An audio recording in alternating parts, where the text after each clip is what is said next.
Assalamualaikum warahmatullahi wabarakatuh. Kami dari kelompok 4 Akidah Akhlak. Sebelumnya kami ingin memperkenalkan diri terlebih dahulu. Saya Nida Rahadatul Aisyah SA dengan NIM 20423.007. Saya Magdalena Erita Disusanti dengan NIM 2042313. Saya Gria Rohimahkumullah dengan NIM 2042318. Kami dari Program Studi Pendidikan Guru Madrasah Ibtidaiyah, Fakultas Tarbiyah dan Keguruan, Universitas Islam Negeri Sultan Taha Saifuddin Jambi. Kami ingin menampilkan video pembelajaran untuk memenuhi tugas ujian akhir semester pada mata kuliah Akidah Akhlak SD atau MI. Selamat menyaksikan. Assalamualaikum anak-anak ibu. Apa kabarnya hari ini? Oke, sebelum kita memulai pelajaran, alangkah baiknya kita berdoa terlebih dahulu ya. Sikap berdoa. Tanganku ada 2, jarinya 5. Ku susun semuanya, mari kita berdoa. Bismillahirrahmanirrahim. Rabbi shrahli sadri wa yassirli amri wahlul 'uqdatam min lisani yafqahu qawli. Rabbi zidni ilma warzuqni fahman. Amin.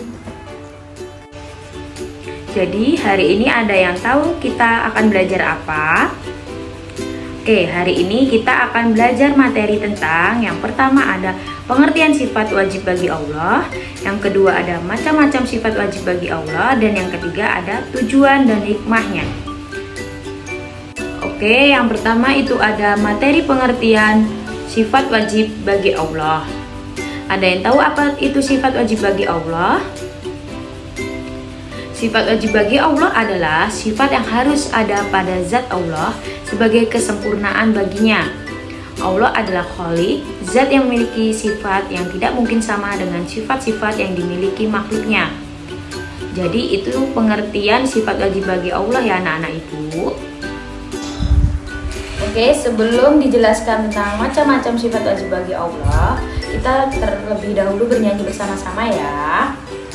Wujud kidam bako mukhalafatul lil hawadisi qiyamu binafsihi wadaniya kudrat iradat ilmun hayat sama basor kalam qadiron muridan aliman hayan sami'an basiron mutakaliman. Materi selanjutnya itu ada macam-macam sifat wajib bagi Allah. Tadi kita sudah bernyanyi bersama-sama kan anak-anak ibu.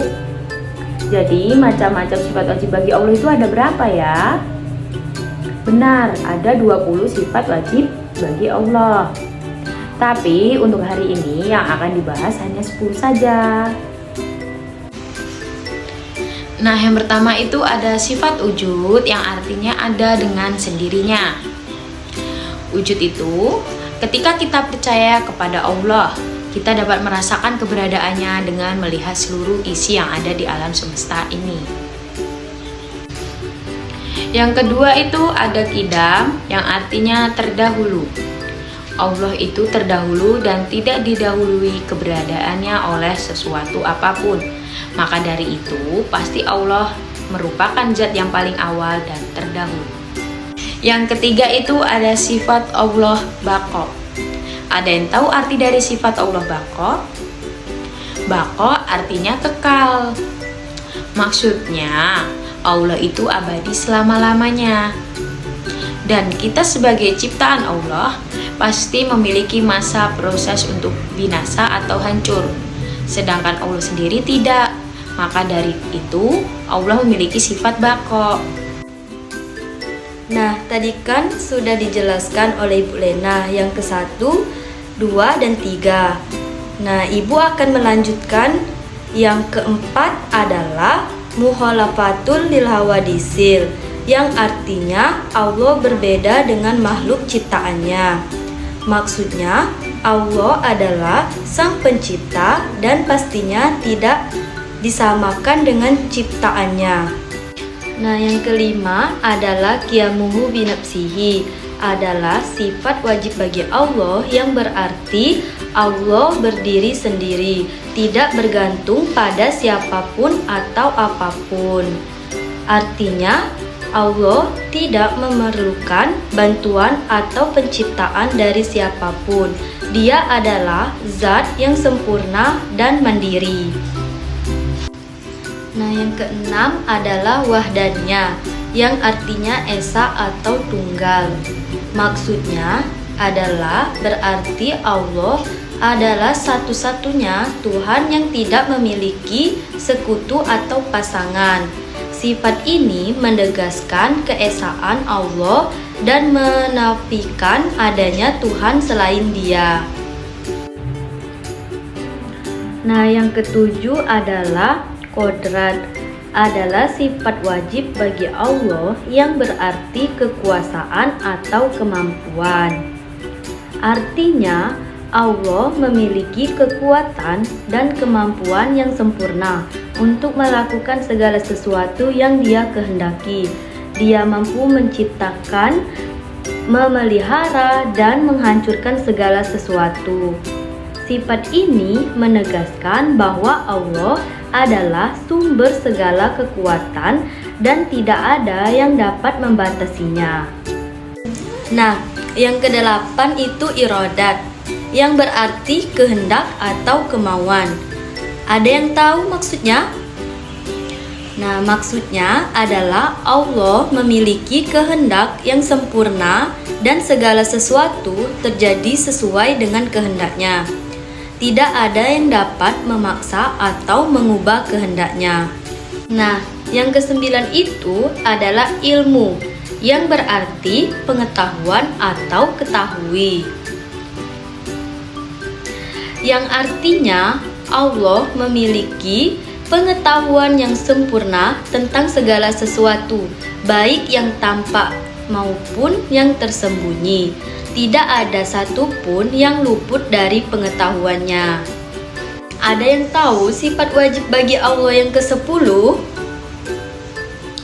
Nah, yang ke-10 itu adalah hayat, yang berarti hidup atau kekal.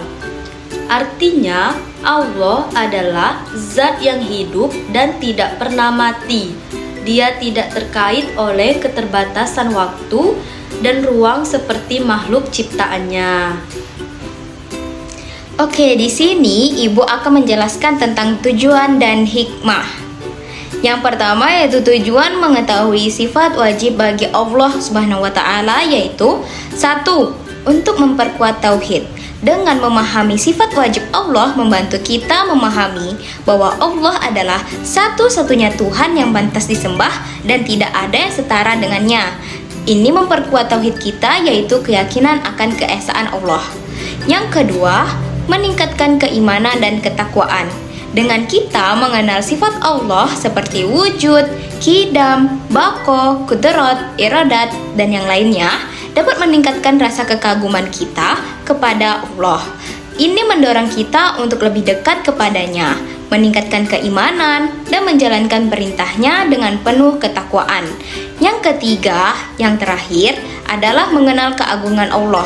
Dengan memahami sifat-sifatnya, kita semakin menyadari betapa kecil dan terbatasnya kita di hadapannya. Dan ini mendorong kita untuk lebih rendah hati dan bersyukur atas nikmatnya. Oke, ada yang tahu hikmah apa yang kita dapat dari mengetahui sifat wajib bagi Allah? Jadi, ada beberapa hikmah yang kita dapat dari mengetahui sifat wajib bagi Allah. Yang pertama yaitu orang yang beriman semakin kuat imannya. Yang kedua, semakin yakin hanya akan menyembah Allah. Maksudnya, kita dapat memperkuat tauhid kita, yaitu keyakinan atas keesaan Allah dan meyakinkan kita untuk tidak menyembah selain Allah. Yang ketiga yaitu semakin berhati-hati dalam berbuat. Kita akan berusaha menghindari perbuatan dosa dan maksiat karena kita sadar bahwa Allah selalu mengawasi kita. Yang keempat, semakin disiplin dalam hidup. Kita akan berusaha untuk menjalankan perintahnya dan menjauhi larangannya karena kita sadar bahwa Allah akan memberikan balasan atas setiap perbuatan kita. Yang kelima, semakin bertanggung jawab. Kita akan berusaha untuk bersikap jujur, amanah, dan bertanggung jawab dalam segala hal karena kita sadar bahwa Allah akan mempertanggungjawabkan kita atas segala perbuatan yang kita lakukan. Tadi kalian telah menyimak video pembelajaran kita dari awal, yaitu tentang pengertian sifat wajib bagi Allah. Yang kedua, ada macam-macam sifat wajib bagi Allah, dan yang terakhir ada tujuan dan hikmahnya. Di sini Ibu mau nanya nih sedikit. Ada berapa sih sifat wajib bagi Allah itu? Ya, benar banget. Ada 20 sifat wajib bagi Allah. Yang kita pelajari hari ini ada berapa?